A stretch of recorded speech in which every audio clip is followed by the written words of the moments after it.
अब आपको गुर्दे में और पित्ते में पथरी यानी किडनी स्टोन या गैल ब्लैडर स्टोन होने पर नहीं है घबराने की ज़रूरत। शहर हैदराबाद में सालों से इस इलाज के लिए खानदानी सिलसिले से चला आ रहा है भरोसेमंद नाम RS यूनानी फार्मेसी, जहां पर खास तौर पर पित्ते में मौजूद पथरी और दोबारा पथरी ना होने का किया जाता है मुकम्मल इलाज। आपको इस दर्द से हमेशा के लिए मिल जाएगा छुटकारा। No side effects, no operation, तशखीस करते हुए दवाएं की जाती है फराहम। तो देर ना करें, जल्द ही तशरीफ लाए RS यूनानी pharmacy, Bahadurpura X road, opposite Canara bank, Hyderabad.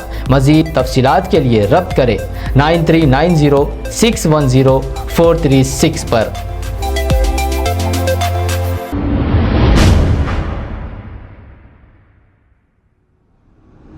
अस्सलाम वालेकुम नाजरीन, मैं हूं अब्दुलियाज़। आइए देखते हैं आज का खबरनामा। बहादुरपुरा पुलिस स्टेशन हदूद के इलाके किशन बाग पार्क के पास पुलिस की जानिब से व्हीकल चेकिंग की गई है। आइए देखते हैं ये रिपोर्ट।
खबर है शहर की, खबर है गाँव की, खबर है सारी दुनिया की। 7H न्यूज पसंद आए तो लाइक कीजिए, शेयर कीजिए और सब्सक्राइब करना ना भूलें। 7H news.